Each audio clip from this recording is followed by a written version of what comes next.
Friends of the digital identity of Switzerland, welcome to another executive summary of the participation meeting now for the month of December. We have a special setting this time as on Friday, so a few days ago, we've had our hybrid participation meeting where we've met in Oberzollikofen, close to Bern, about 150 people gathered. And we also streamed this. The main parts of this participation meeting will be published on YouTube just shortly. And due to that setting, we were not able to do the executive summary on the same day. So Andreas and myself, we decided to do it now on Monday, the December 9th. It will be published shortly. And we will give you, as always, a brief summary of what has been discussed in this meeting. Now, I go very quickly through all the contributions and presentations that have been presented and that we will not cover in depth. The presentations are on GitHub and some of the parts are also in English and you can watch them in the other video. So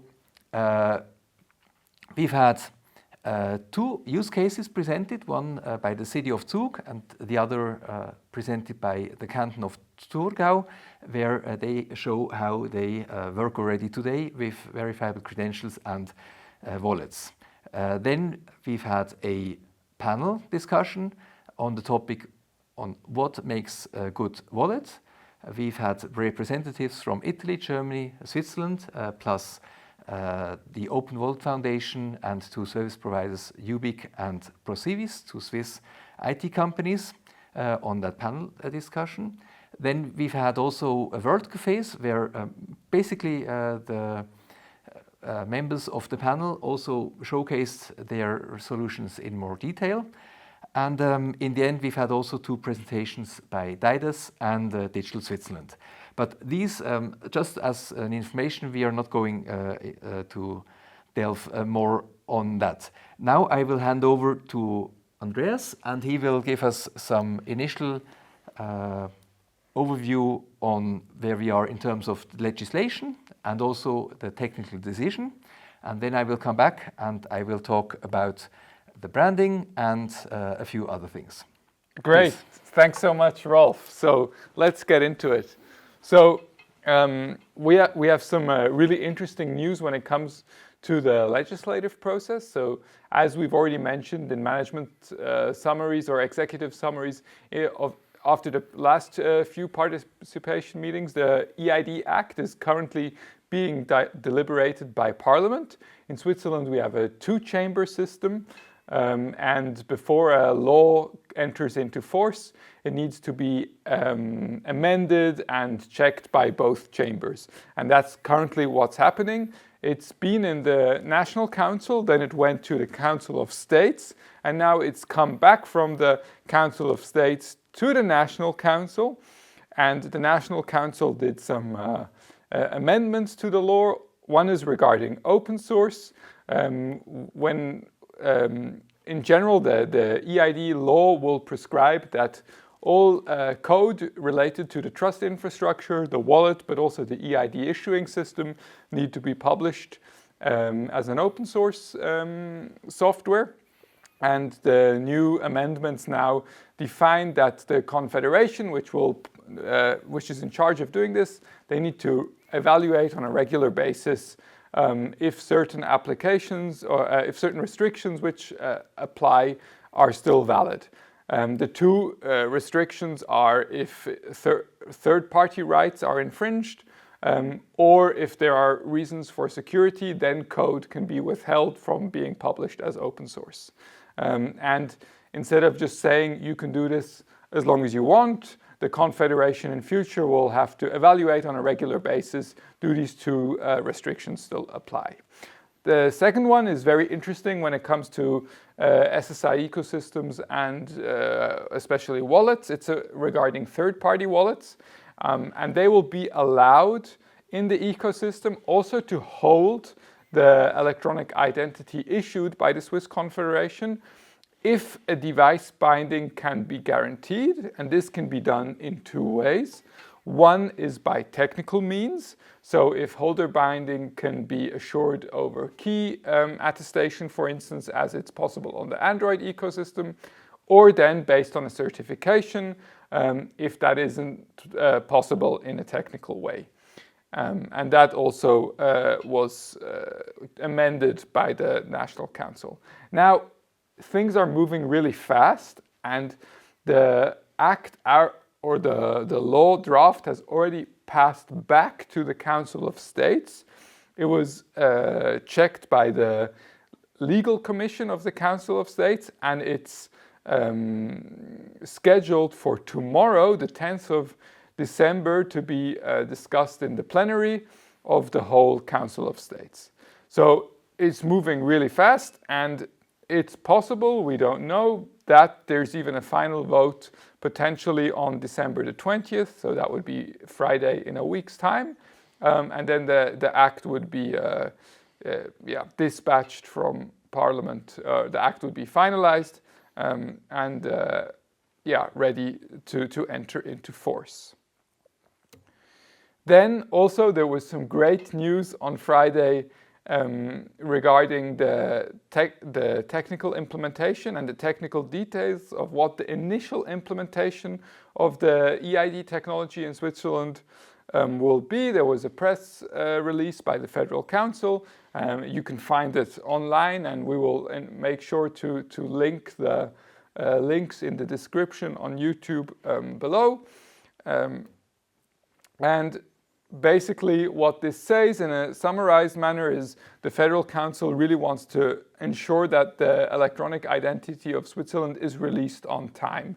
There are a lot of government a lot of government projects waiting on EID issuance, and there really is a big need to have a digital identity in Switzerland as soon as possible. In addition to that, the Federal Council said unlinkability should be implemented as soon as possible in a safe manner. And in order to achieve that, research funding of 1 million Swiss francs has been made available. It will be up to the program to decide in the next year how those funds are distributed, but additional means have been made ready for that. And obviously also the participation process will continue, especially also regarding unlinkability, in order to ensure that the strong digital identity and SSI community in Switzerland is included in that process, to make that very clear and to continue in the great collaboration we have in Switzerland regarding that. But also, to be very precise, if it is not possible to issue the electronic identity in time or safely enough with unlinkability, the Federal Council decided that it initially will be issued in a linkable manner. So that the timeliness is really important, and that's a decision in order to ensure this really fast delivery. In order to make that a bit more transparent, what the Federal Council now decided on, we created various publications. They're on GitHub, and we'll also link to them again in the description below. There is an initial implementation, which is basically a technical summary of what the Federal Council's decision was. Then there is a technical roadmap, which is always a work in progress. We try to improve it, which currently states which technology will be used in the next year, and then what will be used for the initial delivery. So we sort of show an evolution of when standards and specifications are supported. In addition, we also published an interoperability profile, which will start helping interact with systems provided by the Swiss Confederation. Also, when it comes to open source, there's great news. We've published on Friday 2 repositories. That's the wallets for Android and iOS in their current state. So everybody's invited to start having a look around there. And also the EID program intends to publish further repositories in the next few weeks and months until basically all code for the trust infrastructure and the wallet are out in the open and can be used by anyone. When we now come to this initial implementation, to make it very clear what initially is used for, so for the credential format, the idea is that STJOTs will be used. Regarding cryptographic signing schemes, it will be ECDSA with the NIST P256 curve. That is also what is supported on secure elements and on mobile phones these days. So we really have this strong holder binding which comes into play. And that also means for the electronic identity, it will only be issued if there is hardware holder binding on a mobile phone, so that the transmissibility is fairly limited. Then when it comes to identifiers, as proposed in the EID Act, the idea is to use DID documents. Then in regards to revocation mechanisms, there will be token status lists used, again very in line with what is in the specification regarding credential format, and in communication protocols also very similar to what is happening in this technological space at the moment.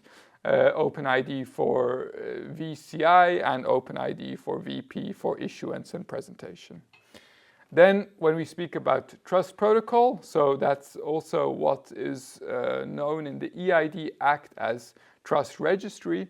The decision the Confederation has made is to go with a unique solution, which we also published on our GitHub, a technical specification, which is basically a trust protocol based on VCs. There are certain regulatory requirements in the EID Act, and we feel that this trust protocol based on VCs really catered to the regulatory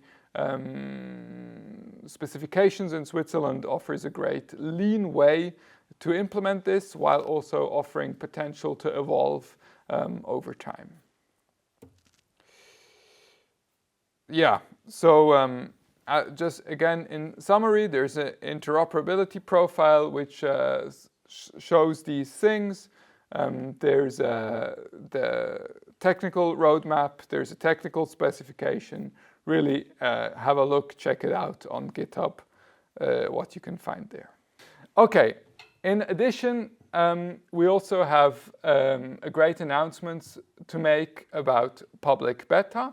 So the Swiss Confederation will be offering a public test environment starting in Q1 next year, where in an open manner the future infrastructure will be published, and we'll run a test phase with you, the community, anybody who wants to interact with that test system, to blueprint and trial the technology already early next year before the introduction of the official EID in 2026.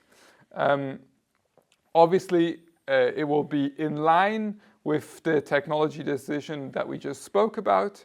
And the idea is that over time it will support all important functions of the planned productive solution. The idea is really in the sense of open source, that it will be developed in the open, and also that it will grow over time and evolve during the next year until it reaches the maturity of the productive system. We realized when we offered the public sandbox based on the legacy technology, there was a great need for a base credential.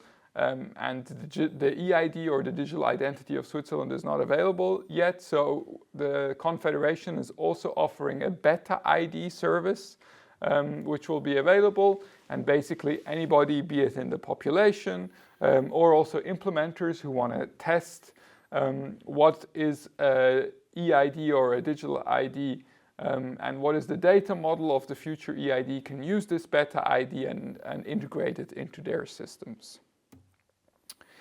So what are the components which we are going to have in public beta? So obviously there's the wallet. That's also great for us because in the last sandbox we hadn't published the wallet yet.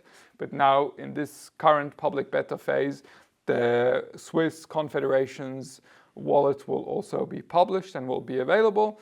Then on the issuing side, as I already mentioned, we have the beta ID. In addition, to make it easier for integrators, we'll also offer a generic issuer, which you can more or less plug and play with your existing solution and integrate the trust infrastructure more easily. On the verifier side, we will also offer a generic verifier. Again, it's the same thing. It should help you integrate as a verifier into the trust infrastructure more easily. And then there will be the two registries, the base registry and the trust registry, which again will support the decentralized identifier documents on the one side and then also the trust statements as VCs on the other side, and allow us all to experiment with these technologies, these approaches, see how they interlink, how does it work, what are the data flows, and so forth. To onboard into that, there will be a portal which is offered, especially relevant for issuers, where you can do your registration into the trust infrastructure, and that also will obviously grow in maturity over time in the next year. The idea is to launch this in Q1 next year. We're in an agile mode, so we can't give any absolute dates right now, but definitely it will come in Q1, and then over time it will evolve until it becomes a productive system. Also, in parallel, the mobile's learner driver's license, which is a big pilot project in Switzerland, will stay as well. We have our own infrastructure for that, and that will be rolled out over the whole of Switzerland during next year, also to gather more insights than just in one canton. We'll really have a broad user base using that use case. Exactly. The idea of the public beta infrastructure is not that it goes away or dies when the productive infrastructure is introduced, but it will remain as an integration environment. So parties who are interested in this technology, or also software companies who need a test system before they integrate into the productive environment, they can use that, and it will stay there as an additional environment. And with that, it's all from me. Thanks for bearing with me, and I gladly hand over to Rolf again. Thank you, Andreas. You've heard it. Our wallet is already open sourced, currently only available on GitHub. As soon as we launch public beta, obviously it will be also available in the app stores. But with the publication of this code, obviously the code is available, all the technical details of these wallets, but not only. And frankly, I find it really interesting to work on this project because there are so many different aspects involved, not only legal or technical ones, but also aesthetic ones. And with the publication of the wallets on GitHub, we have also made public the name of the wallet and the branding. And it is my pleasure to now show you this branding. First, a little clip.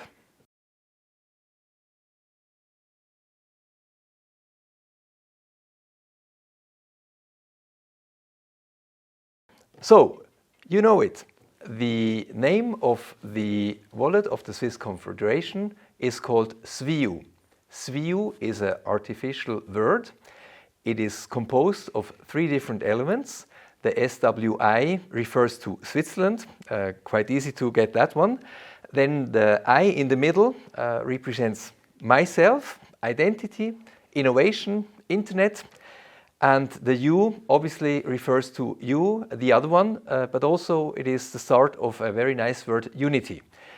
So this is the word or the name of the wallet. And here I can show you also a few initial impressions of the branding. you see the red from the Swiss flag continues, quite present, but we would like to show the diversity of Switzerland. So the red is mixed with other colors.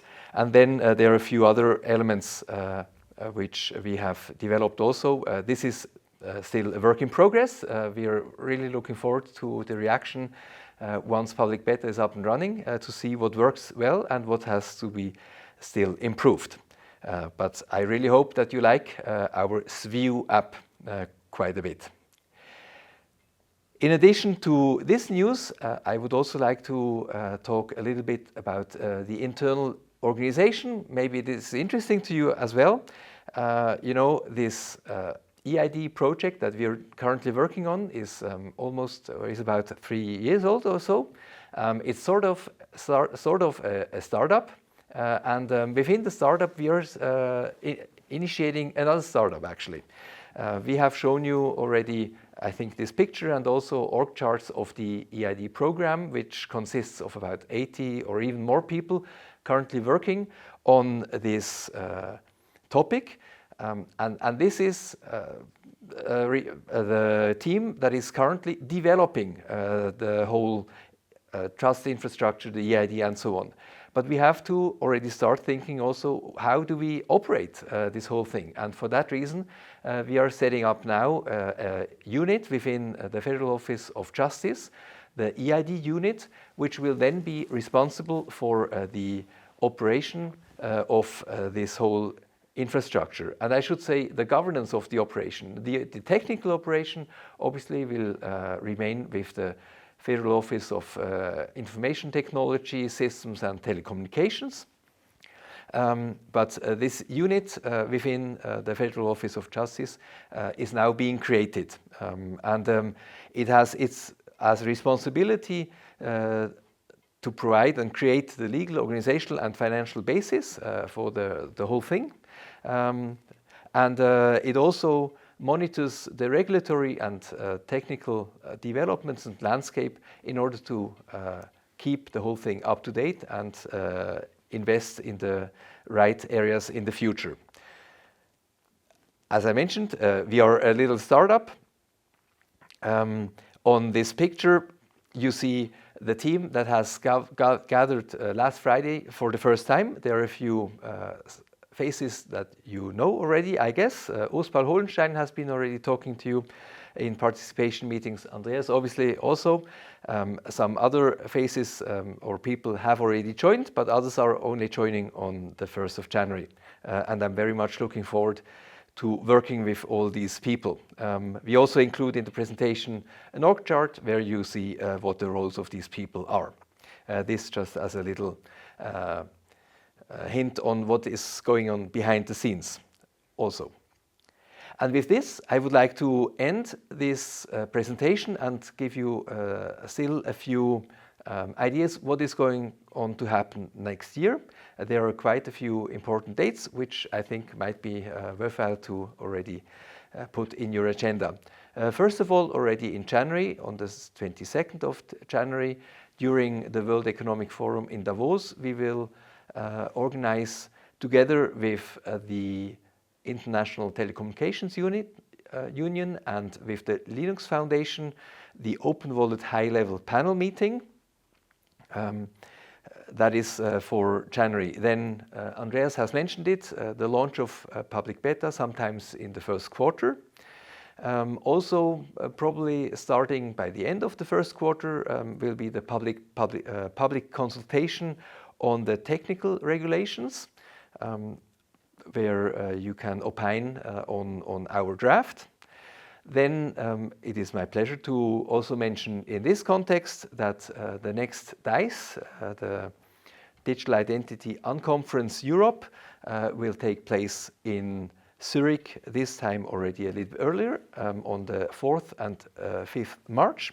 The team from the federal government of Switzerland will be present for sure, and I hope many of you will be there as well. Then we will have the expansion of the electronic provisional driver's license. Andreas mentioned it. That will be sometimes in the second quarter. And another important conference can also be scheduled already. The name and the date is still work in progress. Currently it's called the Digital Trust Conference. It is a conference that will take place in Geneva, most probably on the 2nd and 3rd of July. And again, the usual suspects, the Swiss government, the Linux Foundation, the Open World Foundation, the International Telecommunications Union, and a few other organizations will organize and host this multilateral collaboration meeting. Last but not least, our participation meetings will continue as usual. We also plan to continue with these English executive summaries, and we are looking forward to seeing you again, either here online or at one of these events. And with this, I would like to finish. I would like to thank for your attention, and I would like to wish you nice holidays and all the best for the next year.